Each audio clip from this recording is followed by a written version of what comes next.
de estar aqui essa noite na tua casa, Senhor. Obrigado, Senhor, como teu filho já tinha falado, cada mensagem que tem sido pregada aqui, Senhor. Temos ouvido, Senhor, o verdadeiro evangelho aqui da boca de cada um dos teus filhos, Senhor.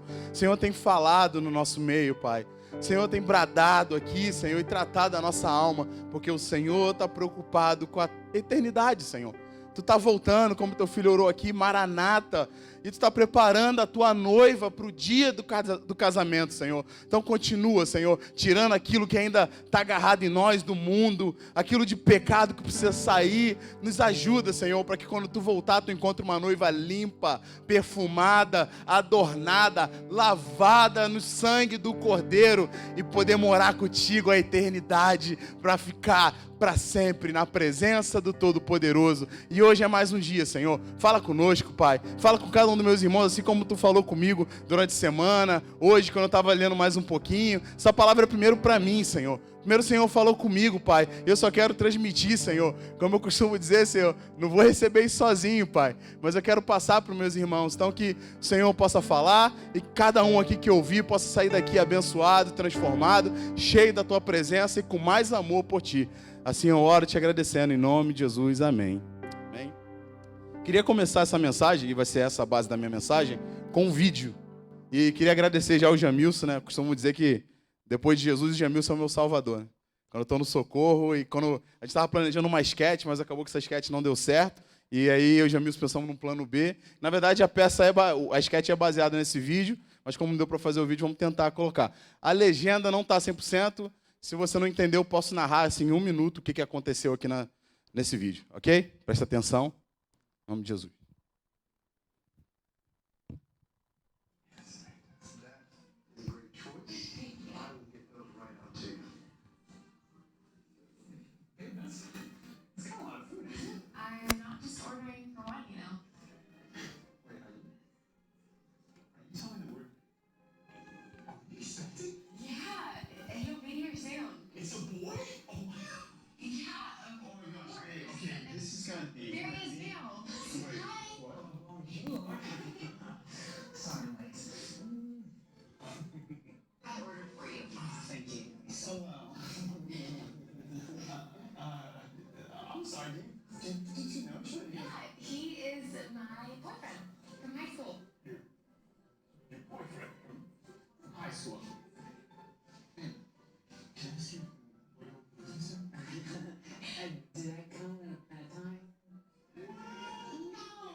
Amém. Entenderam? Não, né? Beleza. É basicamente um restaurante. Um casal casado, estavam juntos. E aí, daqui a pouco, começou a chegar algumas pessoas, né? E a mulher pediu comida demais. E aí, o cara, sem entender, poxa, tanta comida só para nós dois. Aí chegou o primeiro e ele perguntou, quem é esse cara? Falei, meu namorado da escola. É uma comédia. E aí, daqui a pouco, foi chegando outros caras, até que chegou um que beijou na boca dela. Foi quando o marido dela se levantou e falou, que é isso? A gente é casado. E aí, daqui a pouco, aquela mulher começa a se levantar e argumentar com o cara. E ela fala, ó, peraí, por que você tá assim? Eu sou tua esposa. Eu falo, exatamente por isso. E ela fala, mas cara, qual é o problema de eu estar com esses caras aqui? Meu coração é teu. Eu passo a maior parte do tempo contigo. Você é minha prioridade. Mas eu gosto desses caras aqui também. E aí rolou aquela confusão e acabou a cena. Então é basicamente uma mulher que tinha vários relacionamentos, mas que era casada. Só que para ela aquilo era absolutamente normal. Porque ela dizia que a prioridade era aquele homem. Mas ela tinha outros relacionamentos. Entenderam agora? E aí eu queria fazer uma pergunta para vocês. Se fosse sketch seria mais fácil, mas infelizmente não saiu como planejado. Aquela mulher era uma mulher muito linda, muito atraente, né? Muito inteligente também. E ela vivia naquela situação. Quantos aqui se relacionaria com uma pessoa assim? Levanta a mão. Ninguém? Pô, mas ela é bonita. Ela é atraente. Ela é inteligente. Bem vestida, elegante. Então, ninguém? Ninguém se interessaria por uma pessoa como essa? Não? Se não, balança a cabeça aí. Não? Então, por que nós achamos que Jesus vai se relacionar com uma noiva desse jeito? Que é dividida. Que ama Deus e que ama o mundo. Que uma hora está com o pé aqui, que uma hora está com o pé ali. Mas eu amo, eu estou na igreja. Eu vou domingo, eu vou no Natal, eu vou na quarta, eu dou um dízimo. Eu até sirvo. Mas eu gosto também dos namoradinhos. Eu gosto também de me relacionar com algumas coisinhas ali. Assim como você não quer se relacionar com uma pessoa assim, por que você espera que Deus vai se relacionar com uma noiva assim também? Ele quer exclusividade, ele quer prioridade, e esse é o título da mensagem. Deus, a minha prioridade. Repete comigo. Deus, a minha prioridade. Amém, queridos? A grande verdade é que a gente não sabe do amor de Deus. A gente não conhece a dimensão do amor de Deus. A gente conjectura pela experiência pessoal que a gente teve, né? A gente sabe que Deus nos ama muito, mas a grande verdade, segundo a Bíblia, cara, Deus nos ama muito, mas muito além de qualquer capacidade de compreensão humana. Jamais ninguém vai entender a intensidade, a largura, a profundidade do amor de Deus por cada um de nós. E Ele simplesmente nos ama extraordinariamente.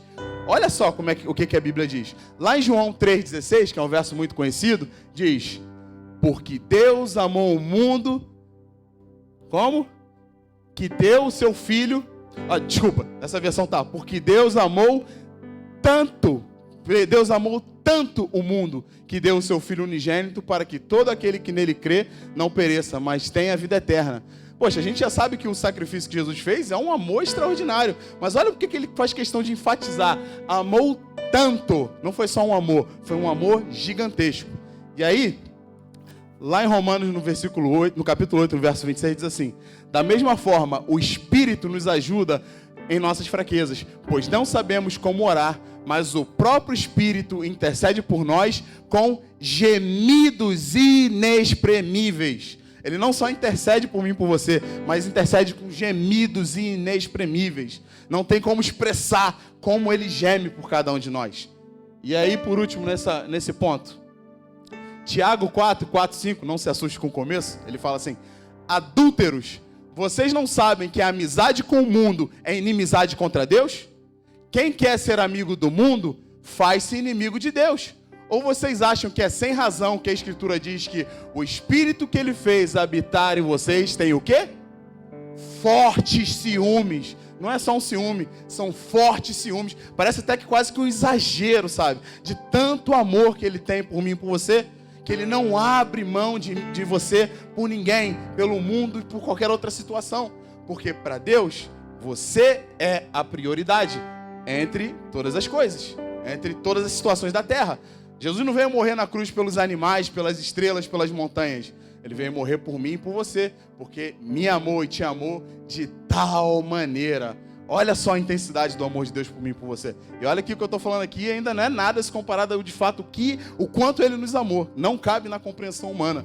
Mas a Bíblia faz questão de enfatizar e exagerar. Por isso que Ele também no começo começa cobrando, né? Adúlteros. Amizade com o mundo é amizade. Ele explica o porquê que a amizade com o mundo é inimizade com Deus. Porque Ele te ama tanto que Ele não quer te dividir com o mundo.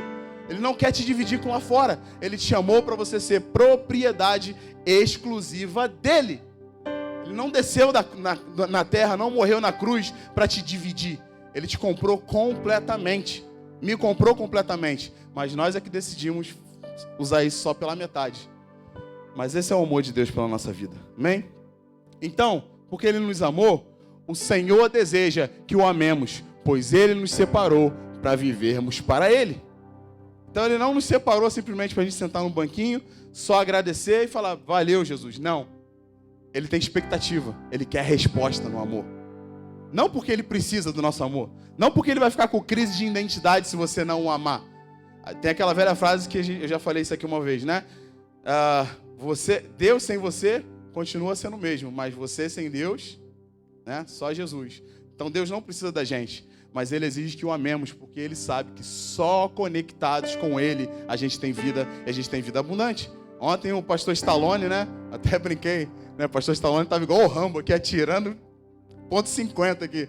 Mas foi tremendo, foi tremendo. E ele estava falando muito dessa questão da intimidade com Deus. Ele fez até uma ilustração com o Jorge, né? E com o Fernando aqui, mostrando, né, um homem que busca Deus e um homem que não busca. Depois a gente fica reclamando por que a gente não sente a presença de Deus. A gente lê a Bíblia frequentemente? A gente ora frequentemente? A gente jejua frequentemente? Aí depois quer cobrar de Deus que não sente a presença de Deus. Cara, Tiago fala, chegai-vos a mim, que eu me achegarei a vós. Nesse contexto de Tiago, a gente precisa dar esse passo. Mas você fala assim, mas é a gente, mas não é Deus que te dá o primeiro passo? Ele já deu.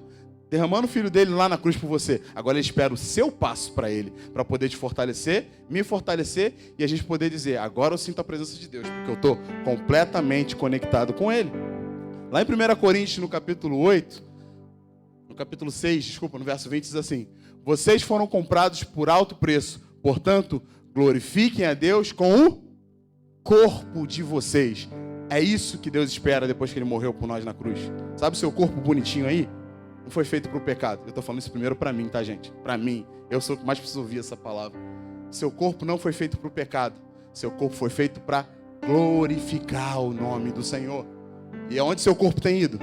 O que seu corpo tem feito? Eu falei semana na última ministração. Onde seus dedos estão digitando? O que seus olhos estão vendo? Isso vai determinar se você está glorificando ou não. E é uma outra mensagem que um dia eu quero trazer aqui sobre adoração. Adoração não tem muito a ver com música. Adoração é obediência. E só para dar um spoiler da próxima ministração que eu quero ministrar. A primeira vez que a palavra adoração surge na Bíblia foi lá em Gênesis, se eu não me engano, capítulo 20, com Abraão, quando foi sacrificar Isaac. Ele vai no monte, né, já desesperado ali, pensando um monte de coisas, vai matar o próprio filho, e aí ele leva os servos dele falam, e aí, você vai aonde? Ele fala assim, fica aqui que eu vou adorar. Ele não falou assim, fica aqui que eu vou cantar uma música, fica aqui que eu vou me ajoelhar e vou dar glória. Ele estava falando, fica aqui que eu vou matar o meu filho, porque é uma ordem de Deus. Então, adoração tem a ver com obediência à ordem do Senhor. Então, o que nós temos feito com o nosso corpo? Temos usado para a glória de Deus? Temos usado como instrumento para o pecado? Porque o Senhor não quer uma igreja dividida. Ele não quer uma noiva que o ame, que vem para cá, que chora quando tem culto, que grita, que sente arrepio. Sabe, uma vez eu estava aqui na igreja, e aí eu estava sentindo um arrepio, falei, Senhor, que glória, que maravilhoso. E glória a Deus que assim, ultimamente eu estou tendo um relacionamento muito forte com o Espírito Santo. Parece que quando vem alguma coisa, o Espírito Santo quer me corrigir, ou quer falar alguma coisa comigo, vem, pá! E eu adorando, senti um arrepio, falei, Senhor, que bom. E eu sabia que eu não estava derramando uma adoração 100%, mas o corpo estava arrepiando. E aí durante o arrepio, eu falei, Senhor, que bom sentir esse arrepio na tua presença. O Espírito Santo falou assim, você não está me adorando. Você não está me adorando. Pô, mas eu estou me arrepiando. Em 2001, quando você ia lá pro Rock in Rio, ouvir Guns N' Roses, você também se arrepiava. Eu não quero emoção, eu quero obediência. Eu quero respeito à minha palavra. Porque se não tiver respeito, não adianta ter música, não adianta ter joelho, não adianta ter lágrimas. Porque eu quero um coração arrependido. Eu quero um coração que me ame sinceramente. Eu quero um coração que quando sai daqui da música, chega lá, é a mesma coisa, é a mesma pessoa. Porque me ama acima de tudo. Isso é adoração. Aleluia. Glória a Deus. Então, o Senhor também diz pra gente: não entristeça o Pai. Né? Eu falei de uma outra vez para não entristecer o Espírito Santo, né? E eu queria insistir nesse tema, porque essa semana aconteceu algo muito inusitado comigo, né? Eu sou um cara meio ansioso, né? Eu luto um pouquinho com a questão da ansiedade. E aí eu comprei um fone na internet, e fone maneiro, fone novinho, assim, tinha sido lançado, e para me dar minhas corridas na praia, isso é muito essencial para mim, ouvir podcast, a palavra de Deus. E aí eu comprei, só que eu comprei lá do site da China e demora muito, né? E aí eu ansioso, falei, cara, eu preciso desses fones, preciso ouvir música. Aí eu fui ali embaixo no camelódromo, né? Comprei, mas não era um Piratex não, tá? Era de uma marca mesmo, só que era uma marca mais barata. E aí eu, felizão, ouvindo música lá, e eu falei, pô, esse fone, quando o meu chegar, eu vou dar isso pro meu filho, e vou ficar com o fone que chegar, que é o melhor. Aí só que teve uns dias lá que eu deixei o meu filho usar, né? O fone. Tinha 4 dias de comprar do fone, não foi barato. E aí ele foi no banheiro lá e deixou o fone cair dentro do vaso. Pensa na raiva, nível hard. Nossa, eu ia pegar, tá querendo ver tudo aí pela minha frente, ia dar-lhe uma surra. Eu nunca bati nele, mas naquele dia eu ia dar uma surra, mas eu fiquei com muita raiva, muita raiva. E aí ele é um menino muito incrível, né? Não é porque é meu filho, não. E ele, quando ele faz alguma coisa contra mim, ele fica muito mal, muito mal. E aí eu gritei com ele, falei, cara, tu fez isso, tu não tem cuidado com nada, tu não vai ganhar mais nada de mim. E ele começou a chorar. E chorava muito. Deu um pouquinho de pena, mas eu falei, não, vou ficar irredutível aqui, porque ele tem que aprender a valorizar as coisas. E aí ele ficou tipo umas 2, 3 horas chorando. Aí quando a gente foi dormir, né, a gente sempre ora junto. E aí quando a gente foi orar, eu falei, filho, ora. E ele sempre faz a mesma oração, a mesma, religiosamente. Eu falei, hoje você vai fazer diferente, hoje você vai falar o que está no teu coração. Quando eu falei isso, ele desabou de chorar de novo. Aí ele falou, Jesus, meu coração está doendo. Ele só falava isso, meu coração está doendo. Eu falei, fala para Jesus agora por que teu coração está doendo. Aí ele falou assim, porque eu deixei o meu pai triste, Aí beleza, passou o dia seguinte, né, e na hora de tomar um café, minha mãe falou comigo, poxa, Júnior, tu pegou muito pesado com ele, deveria ter falado aquilo. E aí eu falei, não, mãe, ele tem que aprender. Ela falou, mas ele faz tudo para te agradar, sabe? Ele faz tudo para o teu bem. E ele errou ali. E ele tá mal porque ele te entristeceu. Eu comecei a lembrar da cena. Eu lembrei da oração de novo. É quando eu lembrei que ele falou assim, eu tô triste porque eu magoei meu pai. Na hora o Espírito Santo falou comigo de novo. É assim que eu quero que você se sinta quando você peca contra mim. Eu magoei o meu pai. Eu machuquei o meu pai. Eu entristeci o meu pai. E eu não posso ter paz enquanto eu não resolver essa situação com o meu pai. E aí eu já queria chorar igual ele também, ficar desesperado. Eu falei, Senhor, quantas vezes eu erro e meu coração não se arrepende? Quantas vezes eu erro, eu faço uma oraçãozinha. Até o pastor falou ontem, né, não orar pelo que cometeu, pelo que fez, né, mas orar pelo que você é, a condição do pecado ali, para Deus mudar quem nós somos. E aí eu tive essa experiência com Deus, sabe? E quantas vezes a gente não entristece o coração do Pai com o pecado, sabe? E é interessante que isso mostra que Deus é um Deus pessoal, é um Deus relacional. Ele também se entristece, sabe? E nós, como crentes, nossa maior preocupação deveria ser, eu não quero desagradar o meu Pai, sabe? O que a gente tem feito quando ninguém está vendo? O que a gente tem feito quando o pastor não está vendo? Eu vou falar uma experiência pessoal que eu tive há uns anos atrás, tá, gente? Alguns anos. Depois não ser nada indireto aqui. Alguns anos atrás eu me relacionava com uma pessoa. Aí essa pessoa estava se afastando, né? Estava se esfriando. E aí começou a se expor muito, né? Usar muito rede social, tal. E eu falei, achei que estranho, não é de usar rede social.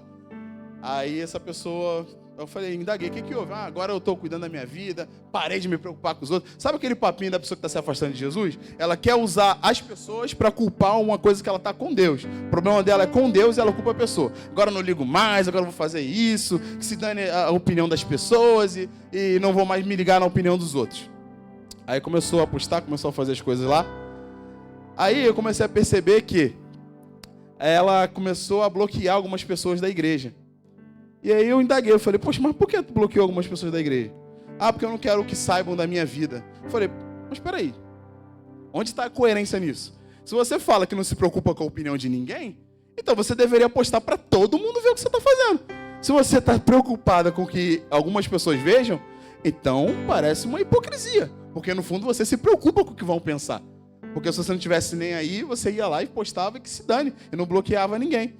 Aí a pessoa ficou chateada e tal, né? Depois, não só isso, mas uma série de outras coisas gerou problemas sérios para mim. Mas, para você ver a nossa hipocrisia, sabe? O que a gente tem feito quando ninguém está vendo? Será que a gente é o mesmo crente? É interessante que lá eu não botei aqui no slide, mas estava lembrando desse texto agora, quando estava ali adorando. Lá em Efésios, no capítulo 5, quando Deus dá uma série de mensagens, uma mensagem bem dura, né? Falando que a gente deveria imitar o Senhor. Aí tem um determinado momento que ele fala assim: andai como filhos da luz. E esse texto me chamou muita atenção. Eu falei, caramba, por que Deus fala, por que Paulo fala andai como filhos da luz e não como filhos de Deus? E uma das características de Deus é que Deus é luz. Ele é luz. Então ele fala, ande como filhos da luz. Ande imitando alguém que é luz. E o que a luz faz, gente? A luz é pura. A luz onde chega, ela ilumina o ambiente. A luz não tem falsidade. A luz é a luz aqui, a luz é a luz dentro de casa. A luz é a luz na igreja, a luz é a luz no trabalho. E Jesus está nos falando isso pra gente hoje. Sejamos filhos da luz. Andamos transparente, andemos sem hipocrisia, andemos completamente abertos, sabe, na nossa vida. Eu costumo falar que eu não escondo nem pecado, não guardo nem dinheiro, eu vou ficar guardando pecado. O pastor Eberson bem sabe disso, quando a gente vai conversar, eu não escondo nada para ele, sempre falo do que eu estou sentindo, do que eu estou passando, porque eu não quero guardar nada, não quero desagradar o meu Senhor, né, porque Ele sabe o que eu faço quando ninguém está vendo. Então o Senhor nos chama para ser íntegros e não entristecer o Pai. Amém?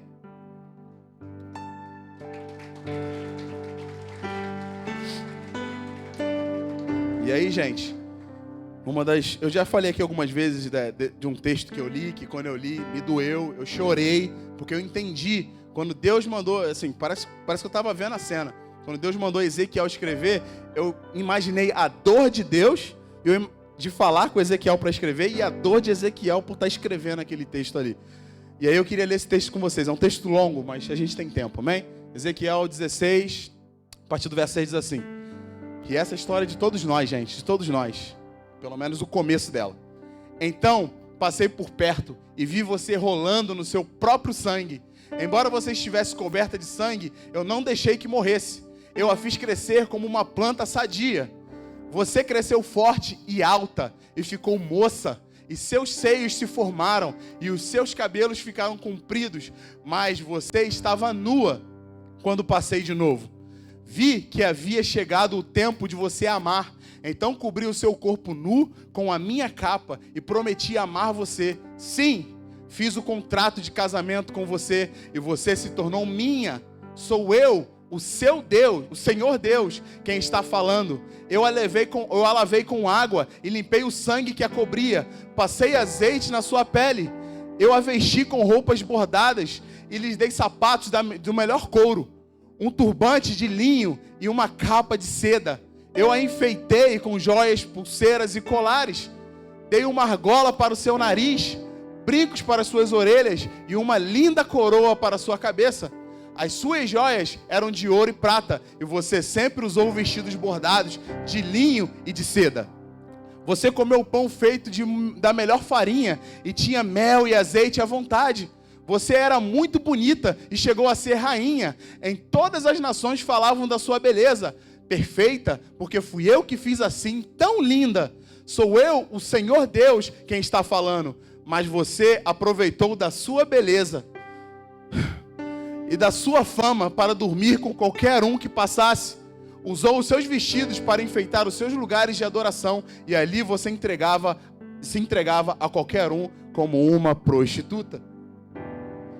Olha que pesado isso. Imagina se você tivesse que escrever isso para um filho seu. Olha como doeria. O começo da história não é a história de cada um da gente, queridos? Quantos aqui espiritualmente não estavam sangrando, não estavam doentes, não estavam nus, não estavam sujos, e de repente veio o Pai, o Deus Todo-Poderoso, e nos lavou, nos limpou, nos transformou, perdoou nossos pecados, curou as nossas feridas. Mas muitos de nós olhou para isso, usou toda a beleza, toda a formosura, toda a cura. Agora eu estou bem? Senhor, tchau. Agora eu vou me deitar com o mundo. Agora eu vou amar o mundo. Agora eu vou cuspir na tua cara, porque eu encontrei algo melhor do que o Senhor.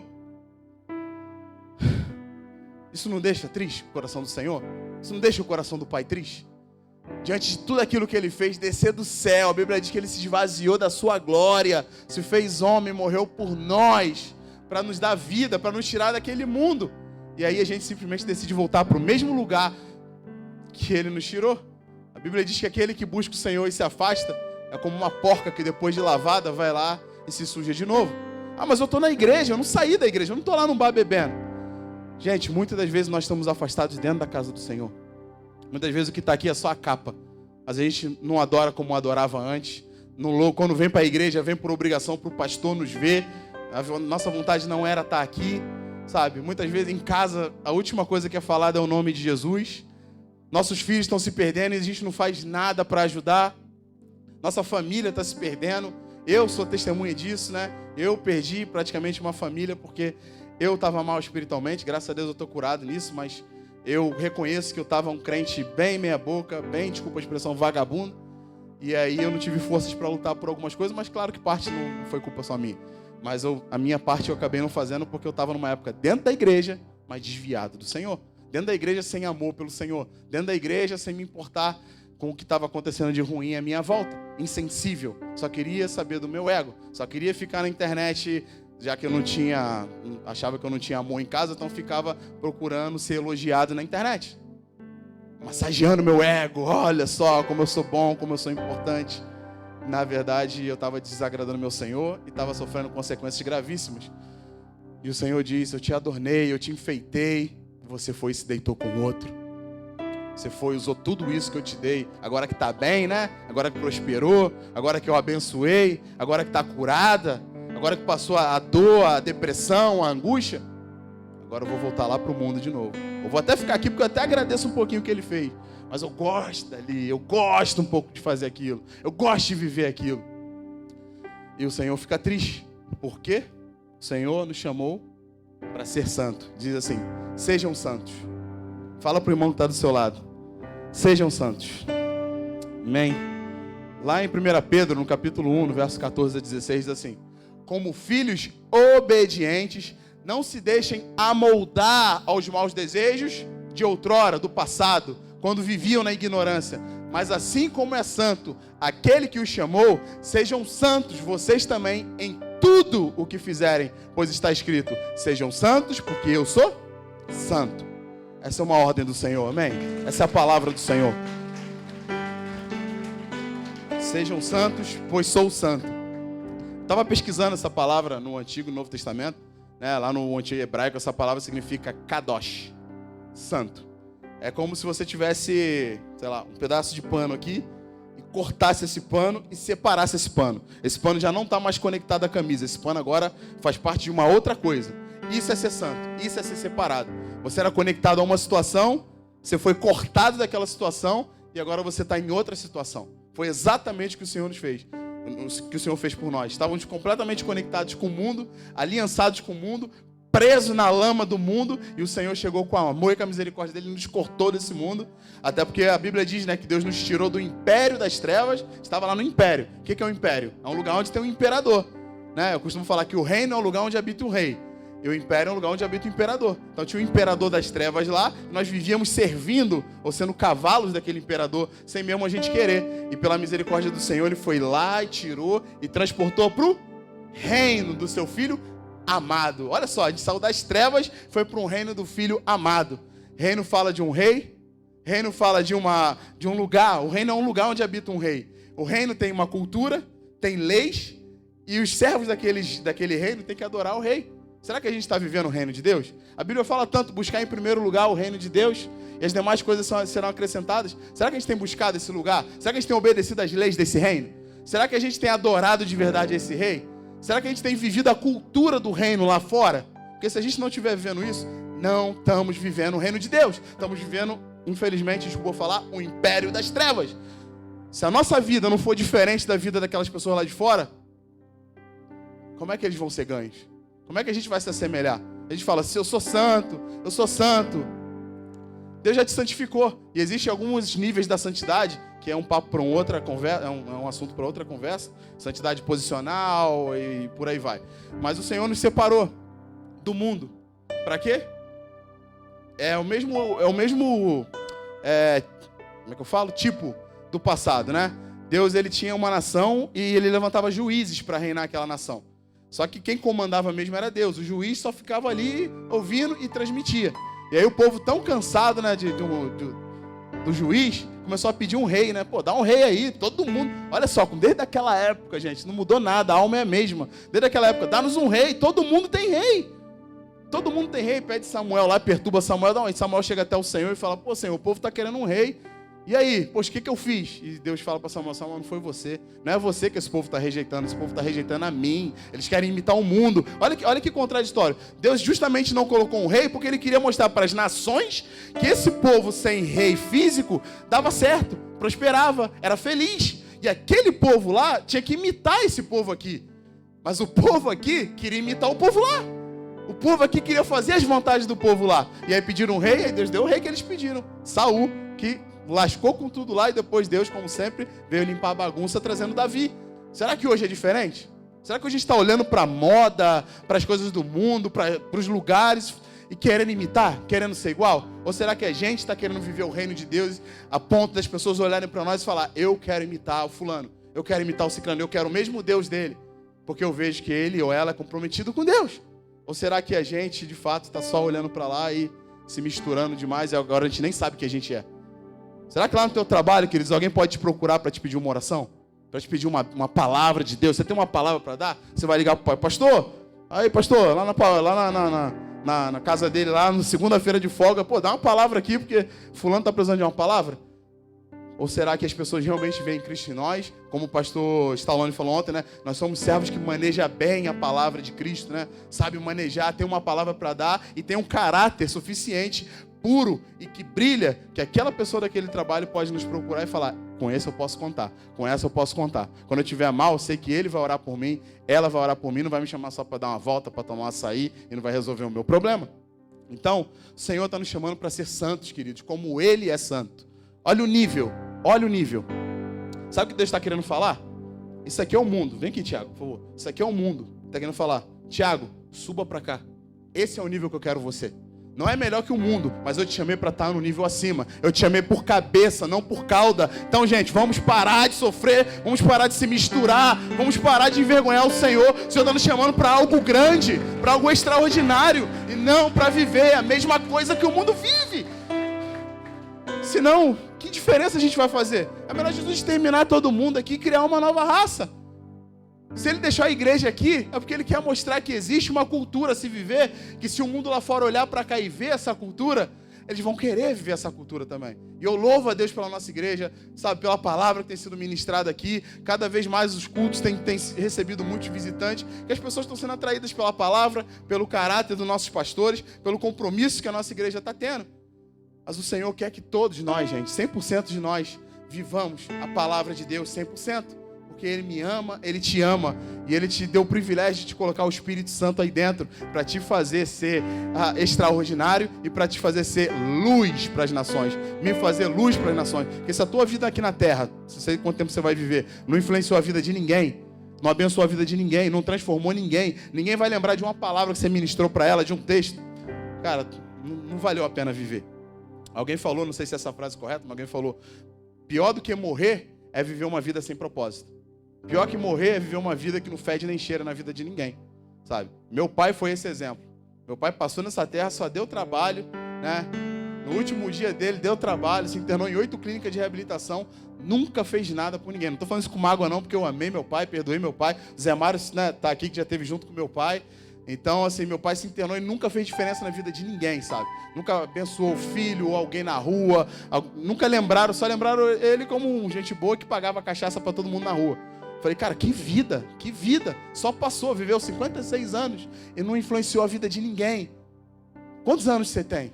Quantas pessoas você influenciou até agora? Quantas pessoas você foi bênção na vida de alguém até agora? Quantas vezes você largou a casa, saiu de madrugada para ir poder atender alguém e orar por alguém? Lá no seu trabalho você é luz? Lá no seu trabalho você é sal? Ou as pessoas olham para você, para ser crente igual esse aqui, igual essa aqui? Eu não quero. Eu prefiro ir para o inferno do que ser crente igual a esse. Eu sei que não tem nada a ver com a gente, com você, queridos. Se ele escolheu, lá no dia do juízo ele não vai poder culpar ninguém. Mas quando a gente for diante do Senhor, ele vai lembrar. Tá vendo aquele fulano lá? Você também influenciou de certa forma para que ele não viesse para Cristo. Porque eu te chamei para ser santo como eu sou santo. Eu sou santo. Por último, estou no horário ainda, viu, pastor? Estou no horário. Hebreus 12, verso 14 diz assim: esforcem-se para viver em paz com todos e para serem santos. Sem santidade, ninguém verá a Deus. Desculpa, mais um. Último. Essa é a pergunta. A última pergunta que eu vou fazer. Eu gosto de fazer pergunta para mexer com a gente sai daqui se perguntando. Pergunta: qual é a razão da sua esperança? Você espera em quê? O que faz você sair de casa e vir para a igreja? Servir a Deus no ministério? Ir trabalhar? Ir estudar? Qual é a razão da sua esperança? Você está esperando o quê? Eu espero uma casa, eu espero um carro, eu espero um namoro, eu espero um casamento, eu espero prosperidade, eu espero dinheiro. O que você espera? Esse texto, nesse contexto, está dizendo sobre Jesus. E aí lá em Pedro, 1 Pedro, no capítulo 3, no verso 15, diz assim: antes, santifiquem, olha a santidade aí de novo, santifiquem Cristo como Senhor no coração. E, repete isso comigo, e depois, leia isso comigo. Estejam sempre preparados para responder a qualquer que lhes pedir a razão da esperança que há em vocês. Se um ímpio lá fora te perguntar: e aí, qual é a tua esperança? Jesus. O cara: e aí? E aí? E aí? Qual é a esperança? É Jesus. Que resposta maravilhosa, né? Jesus. Isso vai salvar qualquer um, né? Vai transformar a vida de qualquer um, só falar Jesus. Pessoas ouvem Jesus na rádio, na televisão, pessoas escutam Jesus em folheto na rua, na internet. Estão cansados de ouvir esse nome. É o nome que mais escutam. Mas se perguntar para você, qual é a resposta? Qual é a sua esperança? Ontem o pastor Alexandre falou uma coisa muito interessante, né? E de novo aqui, gente, eu não tenho nenhuma raiva não, mas eu tenho um pouquinho de ranço com coaching e com hipergraça, né? Pessoas que massageiam o teu ego e pessoas que pregam de uma forma: você vai prosperar, isso, aquilo, aquilo outro. E o pastor Alexandre falou uma coisa muito interessante ontem, que muitas igrejas estão pregando, né, o dia de amanhã. Se preparar para o dia de amanhã, se preparar para a crise financeira, se preparar para as crises, né? Enquanto isso, a palavra de Deus no contexto geral, claro que a palavra de Deus também ensina a se preparar para o dia de amanhã, mas o mais importante, o mais fundamental é que a palavra de Deus quer nos preparar para a eternidade, para passar o resto da vida com Jesus. Então, sabe qual é a minha esperança? Se alguém me perguntar o motivo da minha esperança, a minha esperança é que Cristo ressuscitou e um dia Ele vai voltar para me levar com Ele. E nessa expectativa de viver com Ele, eu me santifico. Nessa expectativa de morar com Ele, eu fujo do pecado. Nessa expectativa de morar com Ele, eu vivo amando de todo o meu coração. Nessa expectativa de voltar com Ele, dele voltar, eu me preparo. Porque quando Ele vir lá no céu com a coxa escrita Rei dos Reis e Senhor do Senhor, eu falo: Senhor, eu estou preparado. Pode me levar, porque eu paguei o preço e agora eu vou viver o resto da minha vida ao teu lado. É isso que vale a pena. É isso que o mundo quer ouvir. O mundo está indo para o inferno, queridos. Eles não vão passar um dia, um ano, 10 mil anos. É a eternidade. E se nós não buscarmos uma vida que nos leva para a eternidade, eles não vão querer a eternidade. Mas se a nossa esperança for que Cristo vai voltar para nos levar para o céu, aí eles vão falar: eu quero também, eu não quero passar minha vida no inferno, eu quero passar minha vida com Jesus. E qual é o segredo? Entrega a tua vida ao Senhor, confia nele e o mais Ele fará na sua vida. E sabe qual é o mais do mais do mais? O mais nesse texto de Salmo fala de prosperidade, fala de suprimento de necessidade, mas o mais, o ápice do mais é o céu. É encontrar Ele face a face, é sentar na mesa com Ele, é servi-lo toda a eternidade, e ali não vai haver mais morte, nem choro, nem dor, nem conta da Casa de Bahia, nem dor de cabeça, nem ninguém te ofendendo, nem mágoa no coração, queridos. Essa tem que ser a nossa esperança. Enquanto esse dia não chega, eu me preparo, eu estou ensaiando para esse dia. Eu estou ensaiando, sabe aquela noiva? Imagina que aqui é um tapete vermelho, queridos, aqui já teve vários casamentos. Imagina, casamento aqui, e tá um noivo aqui esperando, e a noiva tá lá, queridos.